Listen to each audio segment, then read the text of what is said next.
وفاقی وزیر اطلاعات عطا اللہ تارڑ کا سری لنکن ٹیم کے دورہ پاکستان جاری رکھنے کے فیصلے کا خیر مقدم۔ اپنے بیان میں کہا کہ وہ دورہ پاکستان پر سری لنکن کرکٹ ٹیم کے دل کی گہرائیوں سے مشکور ہیں۔ سری لنکن ٹیم کی پاکستان میں موجودگی ہمارے لیے باعث اعزاز ہے۔ وزیر دفاع خواجہ آصف نے بھی سری لنکن کرکٹ ٹیم کے دورہ پاکستان پر شکریہ ادا کیا۔ کہا کہ ہماری نیک تمنائیں سری لنکن ٹیم کے ساتھ ہیں۔ پنجاب کی سینئر وزیر مریم اورنگزیب نے کہا کہ پاکستان سری لنکا کی سیریز کا ہر رن دہشت گردی کو شکست دے رہا ہے۔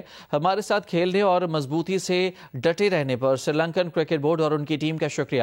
کرکٹ کے میدان میں مخالف مگر امن میں شراکت دار بہتر کل کے لیے متحد ہیں۔ رکن پنجاب اسمبلی ہنا پرویز بٹ نے بھی سری لنکا کرکٹ بورڈ کا شکریہ ادا کرتے ہوئے کہا کہ پاک سری لنکا میچ کا ہر رن دہشت گردی کے خلاف فتح ہے۔ سری لنکا کرکٹ بورڈ کی ہمت اور شراکت ہمیشہ یاد دلاتی ہے کہ امن ہمیشہ غالب رہتا ہے۔